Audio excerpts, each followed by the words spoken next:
Hello everyone, Shri Radhe Radhe. कैसे हो आप सभी? मैं उम्मीद करती हूँ कि आप सभी बिल्कुल स्वस्थ और मस्त हैं और अपनी पढ़ाई भी अच्छे से कर रहे हैं। मेरा नाम है श्री और मैं आरपीएससी स्कूल लेक्चरर के एग्ज़ाम की प्रिपरेशन करती हूँ और मैं अपनी प्रिपरेशन जर्नी आप लोगों के साथ शेयर करती हूँ। आज की शुरुआत हुई है इस खूबसूरत और प्यारे से सनराइज के साथ। प्लस पॉइंट ये था कि इस टाइम चिड़िया भी बहुत अच्छे से चहचहा रही थी, तो वो साउंड भी बहुत बहुत अच्छा लग रहा था। एंड आज मैंने एक कोट पढ़ा था, don't blame your distractions, improve your focus. Really सच भी है, क्योंकि हम क्या करते हैं कि हमारे पास बहाने बहुत होते हैं। एज ए ह्यूमन बींग हमारे पास इतने बहाने होते हैं कि हमें खुद को नहीं पता कि हम किस बात के लिए क्या बहाना निकाल सकते हैं। कोई बात नहीं, ठीक है, बहाना एक वक्त के लिए भी ठीक है, लेकिन ज़्यादा बहाने भी नहीं बनाने चाहिए। देखो क्या होता है ना कि फ़ोन आजकल के ज़माने में सबके पास फ़ोन है। डिस्ट्रैक्शन सबसे ज़्यादा ज़रूरी नहीं है कि फ़ोन ही करे। हाँ, हम ब्लेम फ़ोन को करते हैं बिकॉज़ ऑफ हम फ़ोन हमारे लिए अच्छा भी है तो बुरा भी है। हम उसमें ये नहीं देख पाते हैं कि इसमें अच्छा हमारे लिए क्या है और बुरा हमारे लिए क्या है। तो फिर हम पूरे के पूरे फ़ोन को ही हम ब्लेम कर देते हैं कि ये फ़ोन ही है ना हमारा डिस्ट्रैक्शन बना हुआ है।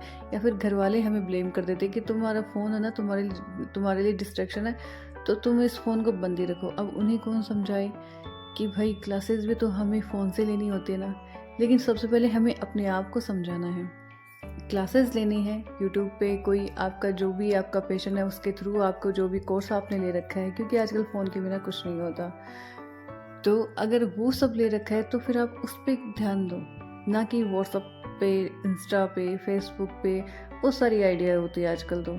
लेकिन यही है कि हमें, हाँ, अगर आपको अच्छा लगता है इंस्टा चलाना, अगर आपको अच्छा लगता है एफबी चलाना तो आप चलाओ, लेकिन एक टाइम पर अपने लिए डेली रूटीन में एक टाइम निकालो कि हाँ, ये जो आधा घंटा, ये जो 15-20 मिनट है, इसमें मैं इंस्टा चलाऊंगा या फिर इसमें फेसबुक, जो भी आपके अकाउंट्स है, आप जो भी चलाना चाहो, दैट्स ऑल। लेकिन इसका मतलब ये नहीं है कि आप खुद भी अपने ही फ़ोन को ब्लेम करने लग जाओ कि हाँ, ये डिस्ट्रैक्शन है ना, ये हमारा फ़ोन है, या फिर हमारे जो घर का जो एनवायरनमेंट है वो हमारे लिए डिस्ट्रैक्शन है, या फिर हमारे पड़ोस में कुछ डीजे वीजे बज रहा है तो वो हमारे लिए डिस्ट्रैक्शन है। देखो, इस पे मैं आपको एक बात बताती हूँ। एक बार मैंने ब्रह्म कुमारी शिवानी दीदी का ही वीडियो देखा था। आप लोग सभी जानते होंगे ब्रह्म कुमारी शिवानी दीदी। ओके। जब वो ब्रह्म कुमारी शिवानी दीदी का जो सेशन चल रहा था उसमें पीछे डीजे चल रहा था, लेकिन शिवानी दीदी ने कहा कि हालांकि वो एक तरह से आप लोगों के लिए वो डिस्ट्रैक्शन है, लेकिन मैंने उसे डिस्ट्रैक्शन नहीं समझा। उन्होंने समझा कि ये आज का अपना बैकग्राउंड म्यूजिक है।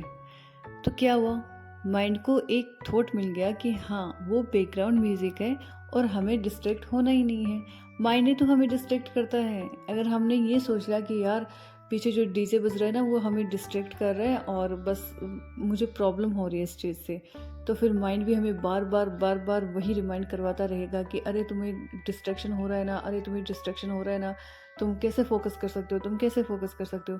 लेकिन अगर हमने ये ध्यान दे लिया, कोई बात नहीं, ठीक है, वो बैकग्राउंड में है, ठीक है, कोई बात नहीं, मैं इतना डिस्ट्रैक्ट नहीं हो रही, दैट्स ऑल। और उसके बाद में आपका माइंड भी आपको कहेगा हाँ, तुम कहाँ डिस्ट्रैक्ट हो रही हो, तुम्हारा फोकस तो जिस चीज़ पे है वहीं पे है। तो माइंड को हमें एक क्लू देना पड़ता है, माइंड को हमें डायरेक्शन देनी पड़ती है एक क्लू के ज़रिए कि हाँ ठीक है, ये पॉइंट तुम पकड़ो और हमें इसी वे में ही चलना है। तो माइंड फिर आपको उसी वे में ले जाएगा। जैसे जैसे आप अपने माइंड को, जो भी आप डायरेक्ट जैसे जैसे आप करते जाओगे वैसे वैसे ही आपका माइंड जो है वो बार बार आपको उसी चीज़ के लिए आपको रिमाइंड करवाता रहेगा। किसी भी चीज़ को आप डिस्ट्रैक्शन मत मानो, और डिस्ट्रैक्शन को तो बिल्कुल भी ब्लेम मत करो। अगर ब्लेम करना ही है तो अपने फोकस पे करो कि मेरा जो फोकस है वो नहीं हो रहा इस चीज़ पे, इसलिए मुझे प्रॉब्लम हो रही है। ब्लेम करना है अपने आप को करो कि मैं अपना फोकस जो है वो इस चीज़ पे कर ही नहीं पा रहा। लेकिन डिस्ट्रैक्ट हमें कोई नहीं करता, हम खुद अपने आप को डिस्ट्रैक्ट करते हैं, और हमारी ही थिंकिंग जो है वो हमें किसी भी चीज़ के लिए डिस्ट्रैक्ट कर ही देती है। हमें मानते हैं कि कुछ सिचुएशन अपनी लाइफ में ऐसी हो जाती है कि जिससे हम नहीं बच सकते और वो हमें डिस्ट्रैक्ट करती ही करती है, लेकिन वो कभी कभार ऐसा होता है। मैं यहाँ पे डेली हैबिट्स के लिए बोल रही हूँ कि डेली आप ऐसी हैबिट बनाइए जिससे आप जो ये छोटे छोटे डिस्ट्रैक्शंस हैं उनसे आप बच सकते हो, और किसी भी चीज़ के लिए आप किसी को और को ब्लेम ना करो। सो इसी बात पे आप देखिए प्यारा सा खूबसूरत सा सनसेट, और सनसेट वाकई में बहुत ही ज़्यादा खूबसूरत है। वैसे हमेशा ही खूबसूरत होता है, लेकिन कभी कभार वो बहुत ज़्यादा अच्छा लगता है। और ऐसा क्यों होता है पता है? अपने माइंड से। क्योंकि जब हमारा माइंड खुश होता है तो वो हमें हर चीज़ खूबसूरत ही खूबसूरत लगती है, और अगर हम अंदर से ही मतलब हम दुखी हैं तो हमें कुछ भी अच्छा नहीं लगता। हालांकि कभी कभी तो ऐसा होता है कि यार नहीं जाना, यार नहीं देखना, बस मन उदास है, लेकिन उस वक्त अगर आपने अपने मन की ना सुन के और प्रकृति से अगर कनेक्ट हो गए तो आपको पता ही नहीं चलेगा कि थोड़ी देर पहले आप अपसेट थे, और अपसेट क्यों थे ये भी आपको याद भी नहीं रहेगा। सो ट्राई ज़रूर करिएगा सनसेट देखना। सो आप लोगों को मेरी वीडियो कैसे लगी प्लीज़ कमेंट सेक्शन में ज़रूर बताइएगा। एंड अगर चैनल पर नए हो तो please subscribe my channel, and video को लाइक शेयर और कमेंट ज़रूर करना। सो मिलते हैं नेक्स्ट व्लॉग में, तब तक के लिए bye, stay safe, stay healthy and be positive. Bye bye.